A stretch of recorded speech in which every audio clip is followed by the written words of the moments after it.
Tunaanza na taarifa za tanzia. Aliyekuwa waziri mkuu wa Kenya na kinara wa chama cha ODM Raila Odinga ameaga dunia.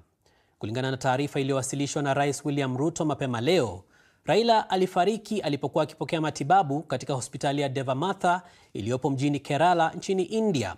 Raila amefariki akiwa na umri wa miaka 80 kutokana na mshtuko wa moyo.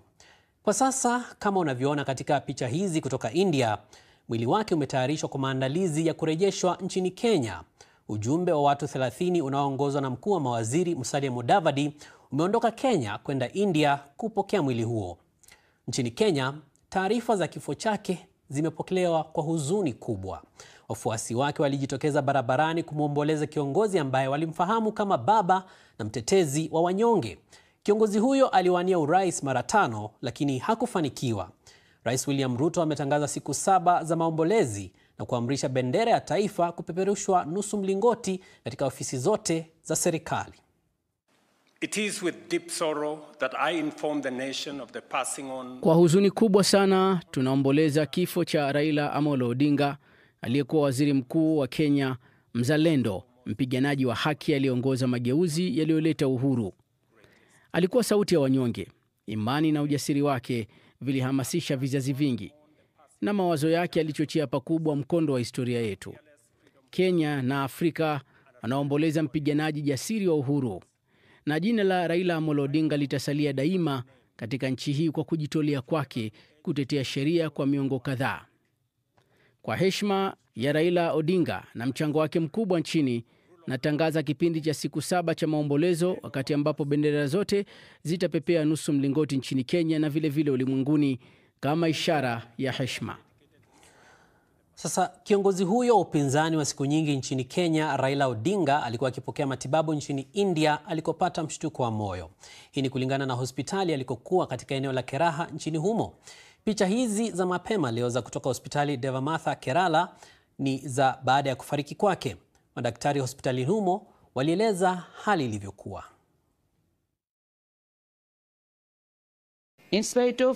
Tuliendelea na huduma ya dharura, lakini licha ya kumhudumia zaidi hatukuweza kumwamsha. Kwa hivyo tunasema pole, kwani hayuko nasi.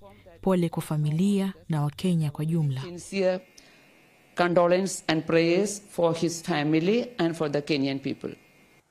Spika wa bunge la taifa la Kenya Moses Wetangula ameahirisha kikao cha leo hadi kesho, ambapo muda utaongezwa ili kuwapa wabunge nafasi ya kutoa risala zao za rambirambi. Lakini je, hali ikoje katika eneo la magharibi ambapo Raila Odinga anatokea? Sasa tunaungana mubashara na mwandishi wetu Roncliffe Odit aliye jijini Kisumu ambako ni ngome ya Raila Odinga. Odit, hali ikoje huko uliko?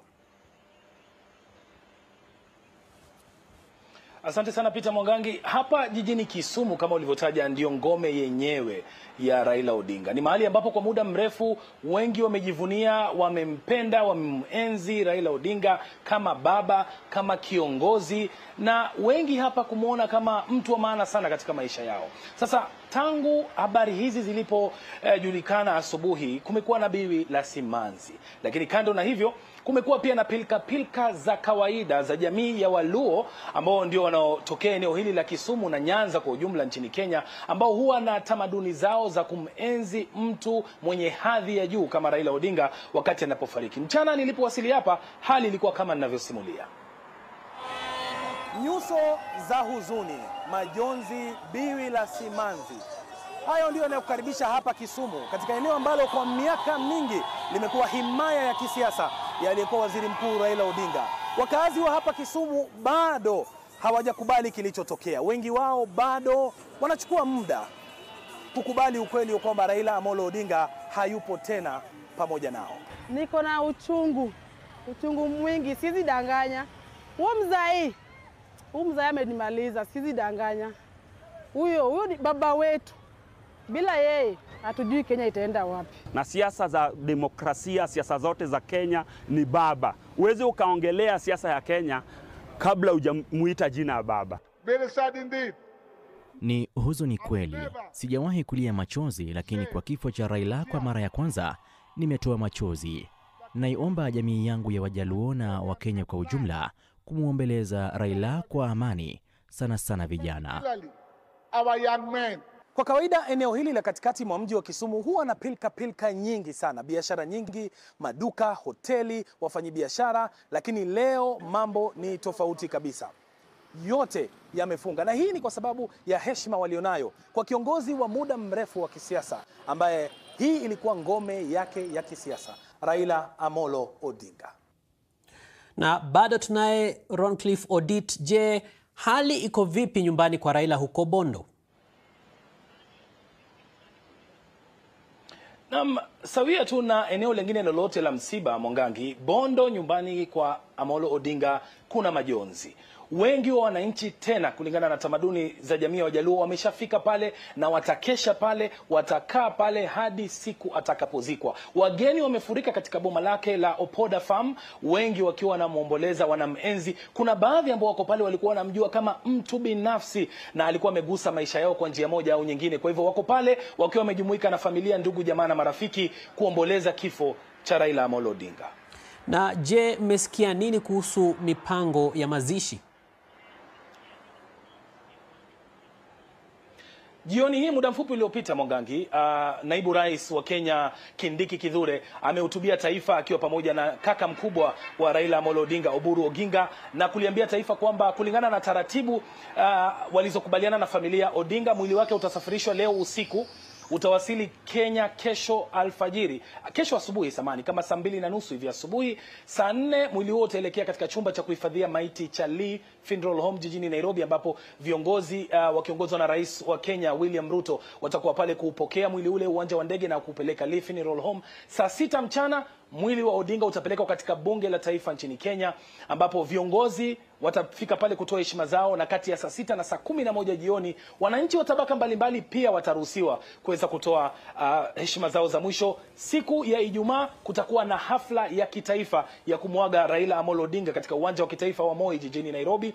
Jumamosi mwili wake utaletwa hapa mjini Kisumu ili kutoa nafasi kwa wananchi kuweza kujitokeza na kutizama na kutoa heshima zao za mwisho. Alafu siku ya Jumapili, kulingana na ombi lake mwenyewe, Odinga alikuwa ameomba kwamba atakapofariki katika muda wa saa 72 aweze kuzikwa. Kwa hivyo siku ya Jumapili wiki hii Odinga atapumzishwa katika shamba lake la Opoda Farm huko Bondo. Na je, Roncliffe, tutarajie nini katika mazishi yenyewe? Yatakuwa ni ya aina gani? Mazishi ya Odinga, Rais William Ruto ametaja kwamba yatakuwa mazishi ya kitaifa. Hii ina maana kwamba shughuli yote kuanzia kesho mwili wake utakapowasili nchini Kenya itasimamiwa na jeshi la taifa la Kenya, itafuata taratibu zote za kitaifa. Hivyo sanduku lake litafunikwa na bendera ya taifa, na vile vile atapewa heshima na wanajeshi wa taifa watakaobeba mwili wake wakiongozana na familia. Kwa hivyo shughuli yote itakuwa ya hadhi ya juu sana, hadhi ambayo kwa kawaida hupewa marais na viongozi wengine wa ngazi za juu zaidi katika taifa la Kenya. Na hivyo ndivyo itakavyokuwa hadi siku ya Jumapili, wakati ambapo Odinga atapumzishwa katika shamba lake huko Opoda Farm katika mji wa Bondo. Na asante sana Roncliffe Odit ukiwa hapo Kisumu. Sasa tuangalie baadhi ya salamu za pole kutoka kwa viongozi mbalimbali ambao wamekuwa wakituma salamu zao. Rais mstaafu wa Kenya Uhuru Kenyatta amesema safari ya kutoka kuwa wapinzani wakubwa wa kisiasa hadi kuwa washirika baada ya handshake ilinifunza mengi zaidi kuhusu Raila. Nilijionea mwenyewe shauku yake isiyoyumba kwa nchi yake na uwezo wake wa kuzingatia amani ya nchi zaidi ya tamaa ya kibinafsi. Aliyekuwa makamu wa rais wa Kenya Kalonzo Musyoka, ambaye alikuwa mgombea mwenza wa Raila mara 2, amesema baba alikuwa nguvu ambayo ilizidi kusonga mbele licha ya vikwazo vilivyowekwa mbele yake. Kenya imempoteza kiongozi wa kuigwa. Martha Karua, ambaye alikuwa mgombea mwenza katika uchaguzi wa mwaka 2022, amesema nitamkumbuka kama mtetezi wa watu asiyekuwa na woga, sauti ya wanyonge na mtu thabiti katika kupigania ukombozi wa pili wa taifa. Rais Samia Suluhu Hassan wa Tanzania amesema tumempoteza kiongozi mahiri, mwanamajumui wa Afrika, mpenda amani na mtafuta suluhu, ambaye ushawishi na upendo wake haukuwa tu ndani ya Kenya bali Afrika Mashariki na Afrika kwa jumla. Waziri Mkuu wa India Narendra Modi amesema Raila alikuwa mwanasiasa wa kipekee na rafiki mkubwa wa India. Alipenda sana tiba ya asili ya Ayurveda na mifumo ya matibabu ya kale ya India. baada ya kushuhudia matokeo chanya katika afya ya binti yake. Mahmoud Ali Yusuf, mwenyekiti wa tume ya Umoja wa Afrika ambaye alipambana na Raila awali mwaka huu kwa wadhifa huu, amesema akiwa mwakilishi mkuu wa Umoja wa Afrika kuhusu miundombinu barani, Raila alifanya kazi kuendeleza ajenda ya kuunganisha bara hili na alisaidia kuweka misingi ya mfumo wa soko huru AfCFTA.